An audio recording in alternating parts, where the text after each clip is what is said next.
We've come this far across ore, and we're not stopping now. Our orders are to strengthen our hold in this area before the Pact marches up the Promenade of the Gods and into Arah. If we're going to clip Zaitan's wings, we need this mission to succeed, and we need to maintain our front lines. It's the big day. Alright, so having demonstrated Traherne's plan to cleanse the source of ore and spread his magic and our, Sylvari ritual throughout this land and try and bring life back to it, we have one job. That's to get to Arah and unseat the Elder Dragon lying within. Now, those are the walls, the entrance to Arah itself. And today, Deborah is going to participate in what I like to believe as the final meta event in the game to progress through the Promenade of the Gods and take on the Holy City. Right now, the Pact is under control, as always, so we've got a bit of waiting to do before the start. So I thought I'd have a little bit of a look again at Guardian and maybe show you guys some other things we haven't seen yet. And let's go back to utility skills, shall we? Particularly, I like the idea of checking out Consecrations. Oh, a new event has just begun here to see some Pact survivors here to the crash site. So Consecrations are a type of Guardian well, if you will. That's what I like to think of them as anyway. They're ground-targeted area abilities that really typify ArenaNet's attempts to move away from traditional whack-a-mole heal-style support and into something more interesting. So let's equip all of these, and I'll show you what they do. And we will run one going forwards. So first, you've got Hallowed Ground. So we consecrate the area, and anyone standing inside this massive well, essentially, gets benefits, and that being lots of stability and lots of retaliation. So here, anyone standing in this, isn't going to get knocked around. It's also, unlike many of the other fields on Guardian, a fire field instead of light. And what that means is when we blast in this, we give people might and, increase their strength in a lot of ways. So that's pretty cool. Another one that's very similar is another ring-style effect of fire. Create a ring of fire that burns, and this one cleanses conditions. So this is a really interesting skill. Did you see how it creates a ring of fire? It doesn't actually burn to stand inside it. It burns to cross the ring in and out, and that's a detail I think a lot of players don't know about that skill, possibly because of the way that the ground target entails and things work. So yeah, you've got kind of these two, Hallowed Ground and Purging Flames. They're the less interesting of them, right? Then also, we have the Wall of Reflection, which establishes this very high wall. The actual height of the wall is relevant as well for its hitbox. That just reflects projectiles for ages and ages and ages. So we've seen, projectile destruction here on the Shield 5. And on other classes, we've seen the odd bit of reflection. But this is a really long-term, leaves the wall down and protects people for a good period of time. This prevents projectiles. And lastly, we have Sanctuary, which is on an immense cooldown. Very iconic Guardian skill. And what this does is it creates a bubble that standing inside doesn't give you stability or anything, but enemies that try and walk into it get knocked back. Let's say that Deborah learnt that from what she witnessed over at Craven Cay with the defense of that turret and the, what was the other thing? The lighthouse, right, at Death's Gaze. So basically, we can cast this and it just knocks people away, so no one can enter it. And projectiles that get fired inside get destroyed. On top of that, in recent years, they made this a heal as well, so people standing inside it start getting their health chunked back up.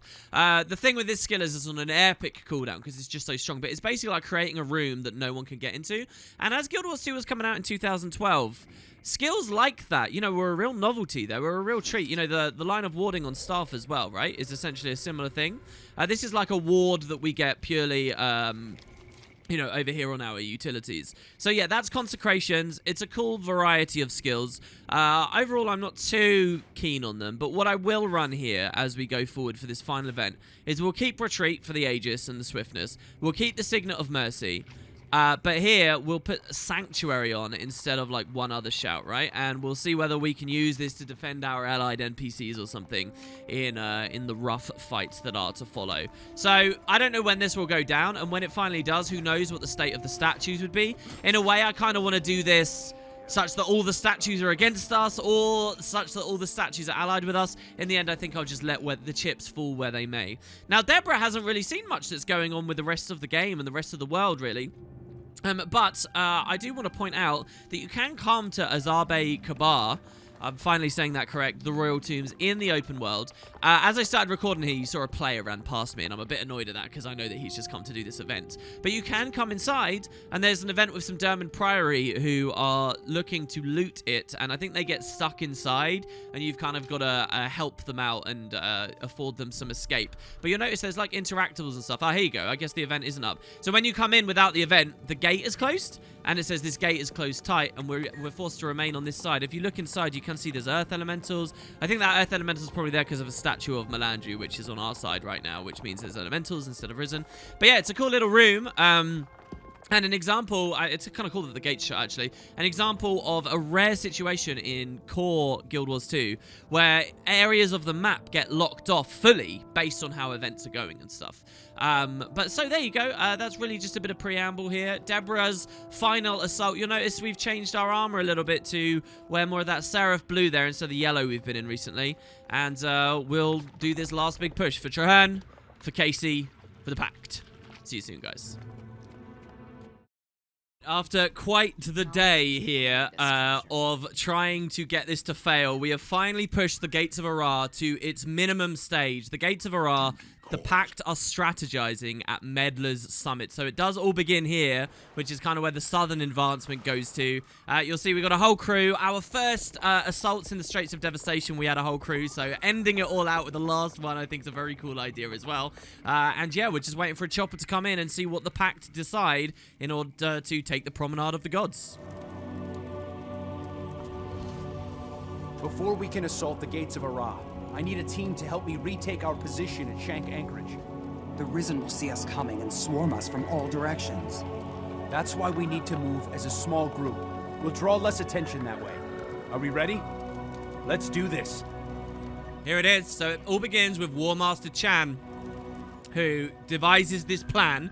And yes, the Risen gonna swarm us? They definitely are. Pact, are you ready? It's time to move out, guys. So we get, once again, morale. I don't know why I said that, kind of weird. Squad morale, and the idea is obviously to not let too many characters die. I'm going to drop some swiftness here with Deborah. You'll notice we've got, you know, massively stacked up life and stuff. People have probably dropped bonfires and things out at the base for us to grab, you know, as we kill all these enemies. And, well, the quest begins. So it's pretty goddamn difficult. You notice the squad morale already dropped down very fast. And we're getting nuked. The reason we're getting nuked is because this event throws Risen Jesters at you. Pretty much. Are we going to fail? It looks like we might. Okay, the morale's going up as we revive a bit at the moment. Here we go. I'm trying to hide away here because I don't want Deborah to die. But we are using our staff stuff to try and keep him ranged. Let's go Sanctuary over there and break his break bar, hopefully. Destroy! Yeah, Jesters. Oh, God, we failed it. There you go. Oh, no, Deborah's really low. Careful. Yes, this is genuinely a really challenging event, with, especially at the start, these Jesters here. Wow, down we go. So, attempt number 1, a fail. Look at all these bodies, guys. Look at all these dead people. Yeah, well, that's good for the final meta event to see some, what the metas look like when they fail. I guess we'll wait for it to start again and try again in a second. You'll notice that many of the champions that immediately cut us off are still around, even though the event's over. We'll have to finish them off. My God. Okay, ow. I gotta move. Oh, okay, pull back. Pull back, heroes. Back to meddlers. Oh, Jesus. All right. That's why we need to move as a small group. We'll draw less attention that way. Are we ready? Let's do this. All right, round 2. I hope everybody's careful this time. Here we go. See, the main thing with this, right, is actually getting out ahead really quick and really early and getting the aggro of these big bosses that Zaitan sends. Sorry if my commentary's a bit off. I was, like, literally in the middle of eating an apple, right, as this has started here. If you get there early, you can kind of take the aggro instead. Here, this time they only spawned as veterans, at least. Oh, no, here you go. They're a champion. So if we move forward, we should be okay. Hopefully. As Deborah, I should probably cast a Sanctuary on there. Thing is, they drop big AoEs. We've got to be very careful. Res skills are really important as well, because you can get them back up. And we'll try and blow. There we go. That one went much better. Good job, Pack. Look, we learned. We learned from our mistake. Know what cannot be known. I'm sure it's not much farther. Brilliant. Okay, says Chan. Vigilance, honor. He says, watch our backs. The pack needs to retake Shank Anchorage to stage the final assault. So Shank Anchorage is the next little outpost slightly down the south of this road. You'll notice the whole way through the series, we've been near this road, but every time we've taken like a detour and gone off over there towards like Grenth or something. But this time we're going to walk straight down south And my god, these guys are doing so well keeping everything killed here. This is actually really dangerous with such a huge group of players, just because so much stuff will scale so heavily. But yeah, so we'll move on in. And luckily, even if I'm not really doing anything too active, because of my passive Virtue of Resolve and Signet of Courage, we're still helping to sustain people to some extent. I can see the anchorage. We're almost there. So, yeah, we're almost there. That's the anchorage there. You'll notice there's all these bones. This outpost upcoming, my god, this is such a dangerous area. This outpost up here actually changes a lot visually based on how these events run. And I really want to give you guys a sense of what it looks like when Zaitan controls it. So moving over. Look at all these big bone constructs and stuff that are around. You can see the light coming out of that tower nearby. You can see it's raining. You can see it's grim. It's dark. Even in daytime right now in Kershaw, it's very purple and horrible. And look, you can start to see some statues of the gods. But yeah, this place is nasty. This is what we're about to take here with Warmaster Chan here. I wonder if Chan is named after any specific dev or something. But yeah, so, oh god, I just kind of dragged everyone over there. While I was trying to demonstrate that to you guys watching on YouTube, I kind of tricked everyone to get away from Chan. We really got to make sure these guys stay nice and healthy and don't take too much damage. Oh, and it seems their dialogue's bugged. Oh, that's a real shame. All right, well, in editing, I will voice act that for you guys because I'm such a good guy. That's a shame. Why did that bug? So Chen says, well done, everyone. This will make a fine forward base for the coming assault. And the Crusader says, you know the drill. Let's get this position squared away. It's going to get crowded here soon. Hold steady. The pact is counting on us here. All right, so our next event is to secure Shank Anchorage, which will be filled with risen reinforcements in 7 minutes. In the meantime, we need to take out these Orient Elemental Cauldrons. So, one of the cauldrons I think we're sort of spamming against right now, and the other one is on the roof, isn't it? Isn't that a part of this event, maybe? Or it's somewhere high up? It's been a long time since I've done this. There's a noble in here that we need to fight.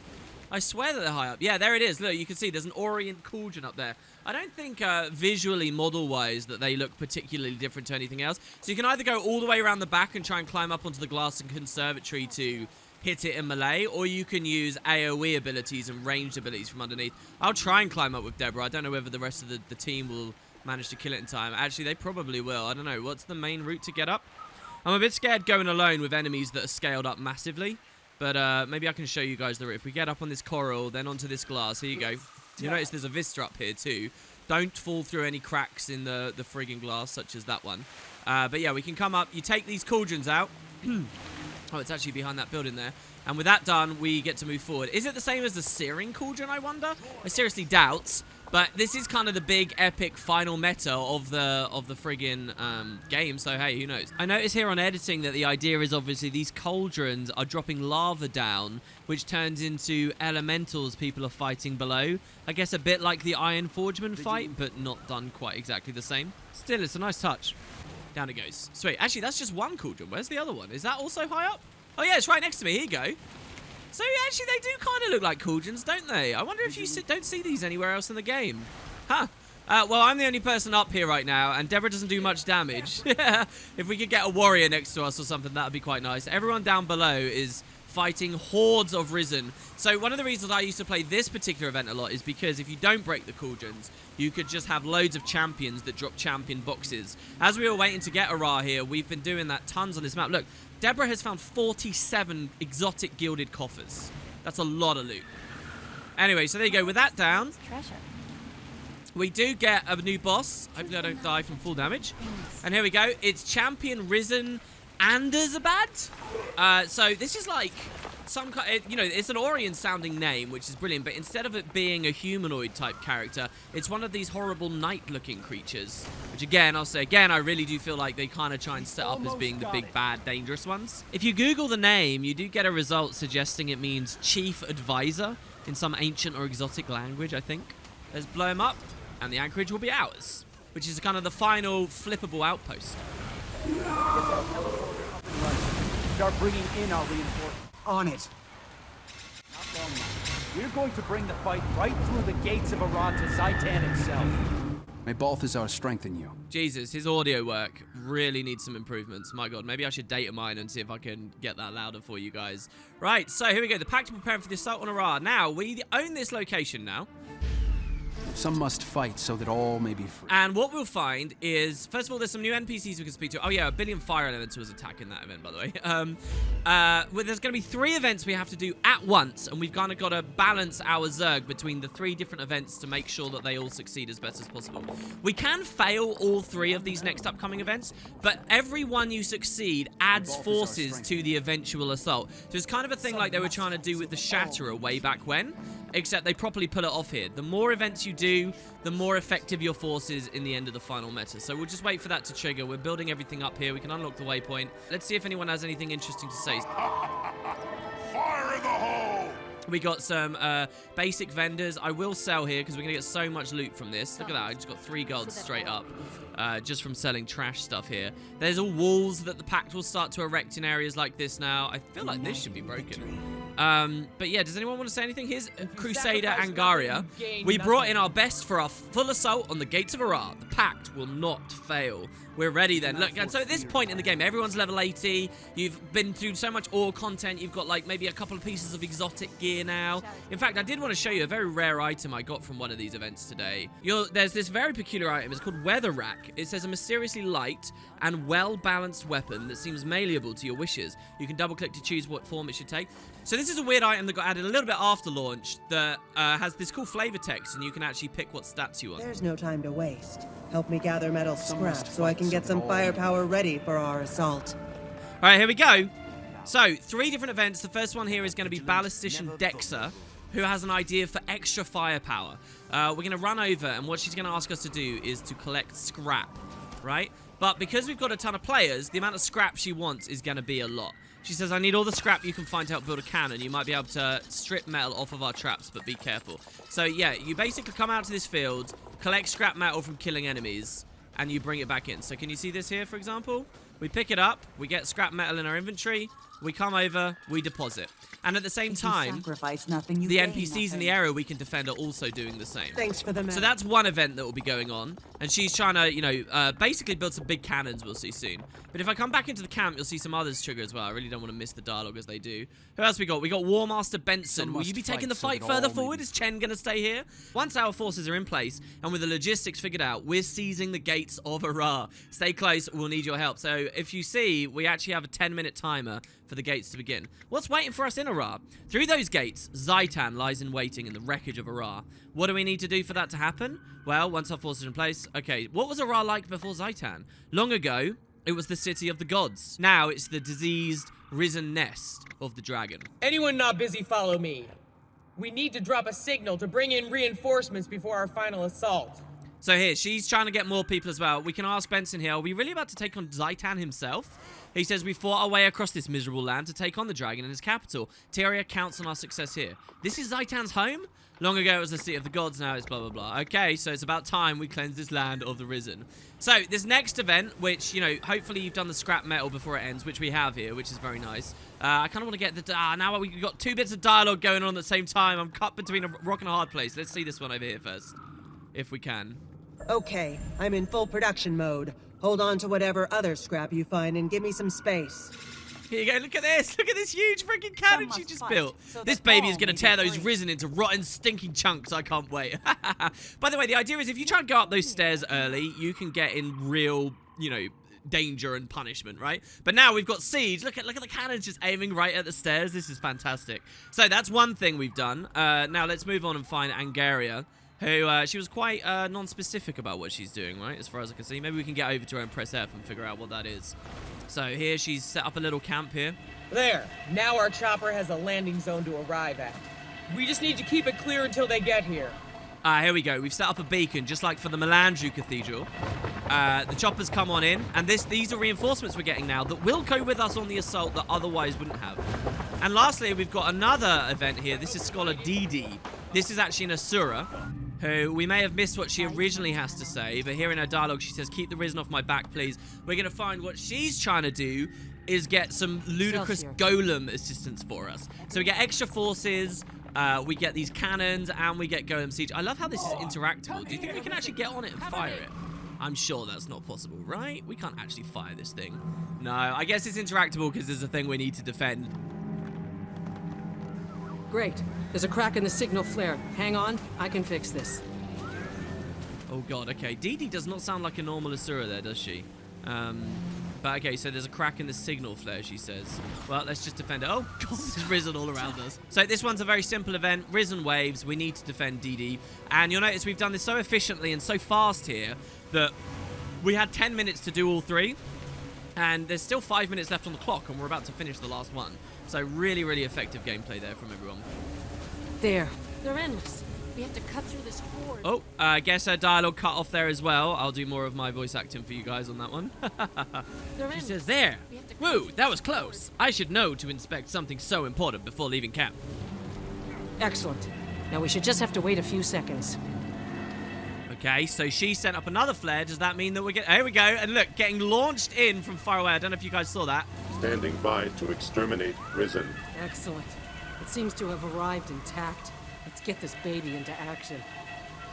We see golems spawning in on these maps a lot. I love the idea that they're being sieged in from really far away, like long-range missiles. So check it out. This is the Champion ABL-01. This is a golem like we saw in the Priory story, you know, getting launched down from an airship. It is ludicrously deadly. Orion threat detected. Please remain nearby in case of emergency. Understood, we say. Ha-ha! So there you have it. That's all the events done. All of our forces in order now. And we push forward. So this is it. The gates of Arah. This is exactly what the Pale Tree showed us. We're moving up the steps. The promenade steps are under assault by the Pact. And we push on forwards. So, this event can go quite quickly. What do we have? Here we go. Promenade of the Gods discovered. It's just unfolded. We're actually here. It should go quite quickly, so let's talk about it. What you want to do is clear out as many Risen as possible.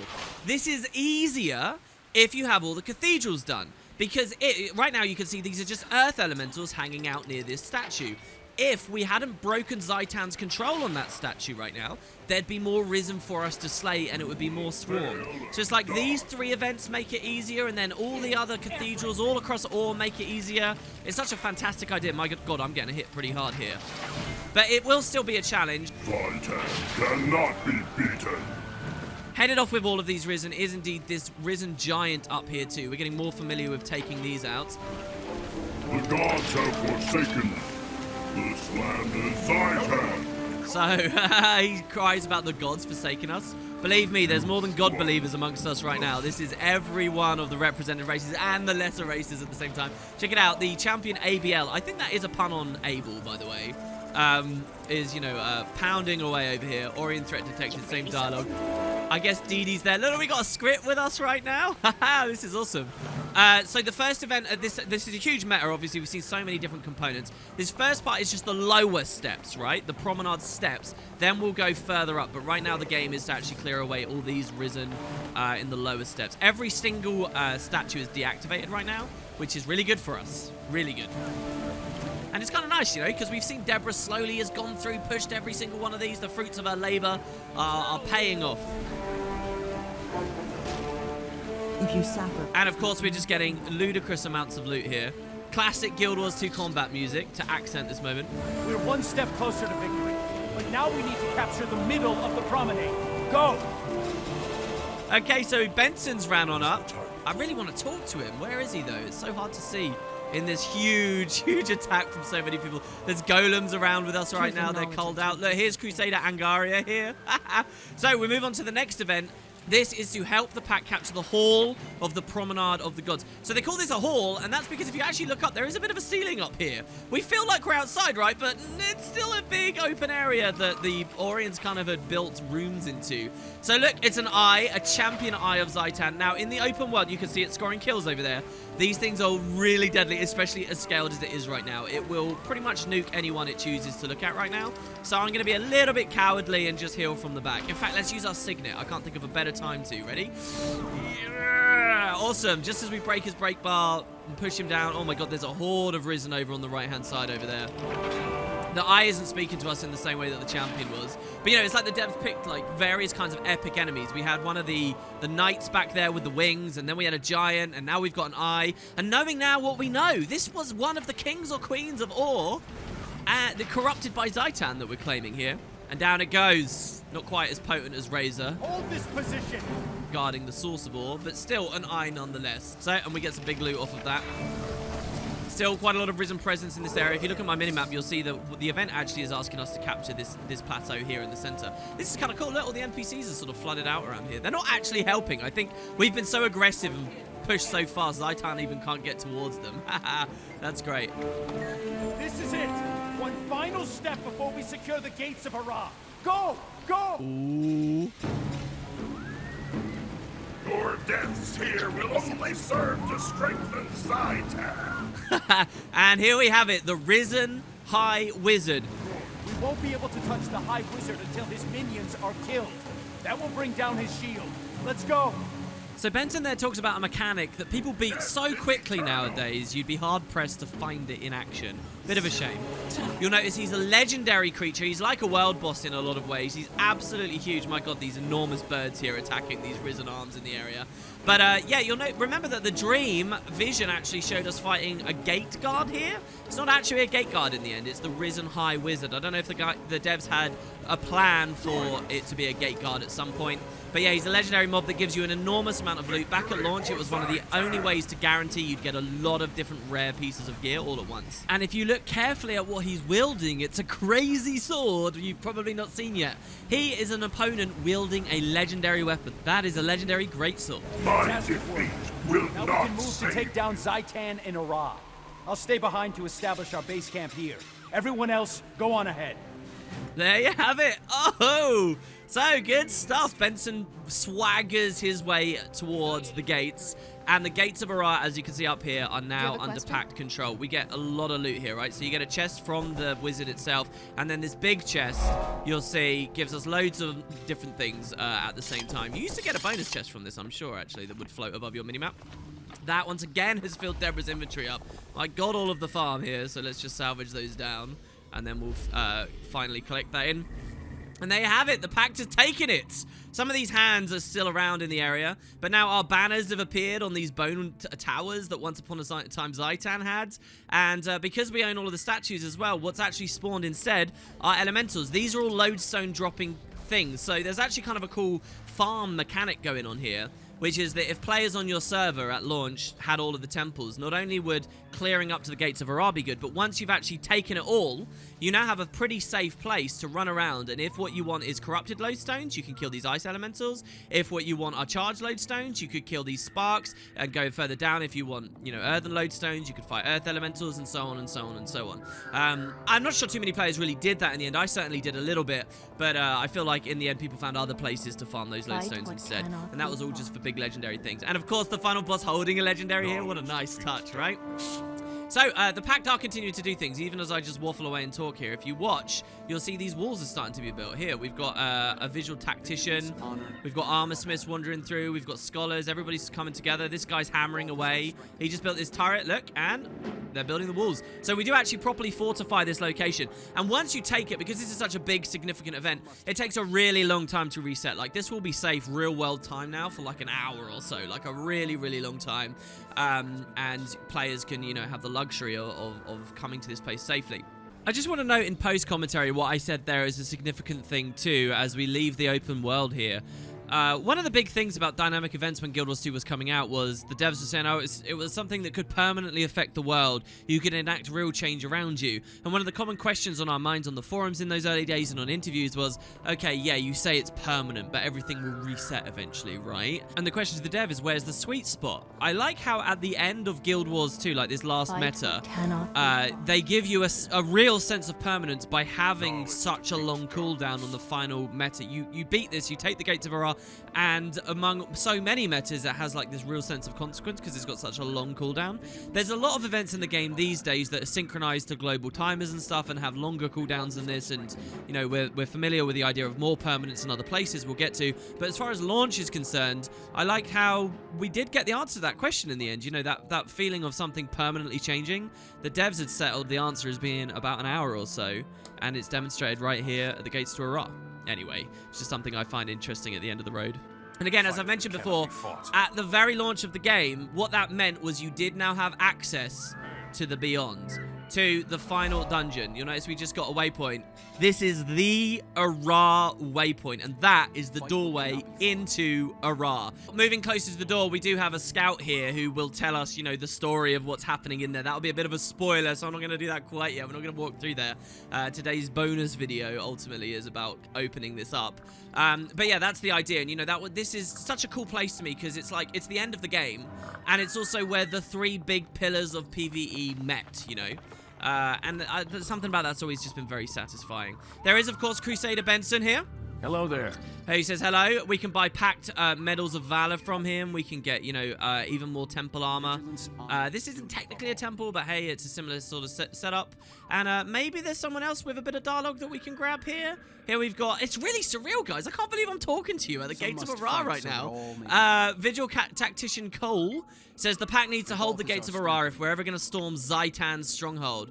What was or is this place? This was the city of the gods in the ancient days, before it sunk in the cataclysm and resurfaced as Zaitan's foul capital.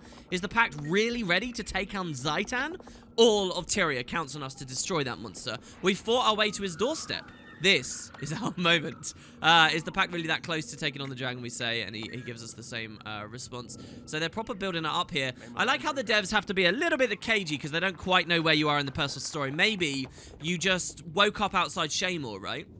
And you just leveled, and ignored everything and just kind of adventured. You could find your way here, and the dialogue kind of accounts for if you're in that situation. Here you go. This is the last bit of wall up now. So look at this huge fortification we've created. Super cool. Will they actually build these up as well? These guns, will these become active? That'll be cool if slowly over time that happens. But that's an interesting thought. This is also a profound place to me because... one of my first ever exotic drops ever was on this map, just a little bit north. But this is a place where some players, speaking of that leveling thing, would try to get to as low level as possible. Like, you try and get here at level 3 or something, and you'd be a super weak little character with basically nothing saying, hi guys, right at the end as all these really good players go into the dungeon. Because don't forget, not only is this the last story dungeon at launch, now it's just a part of the personal story, but at launch is the last story dungeon and hard in its own way. But also, once you beat story... explorable unlocks, and we'll be talking about that, believe me guys. But it's the last explorable dungeon, which meant, you know, all the real big shots would hang around in this place, and you could just kind of feel the energy of it. It was kind of a bittersweet thing as well, because it's like, wow, we've got to the MMO in a way, in some ways. But, you know, that's before we think about world versus world and PvP and stuff, which are infinitely replayable, theoretically. There you have it. Look, players have set up heroes banners and stuff. I think we did awesome here. So there you have it, guys. That is Deborah's last bonus episode here in Awe, and kind of demonstrates the large meta map-wide scale pushes that we do through the worlds.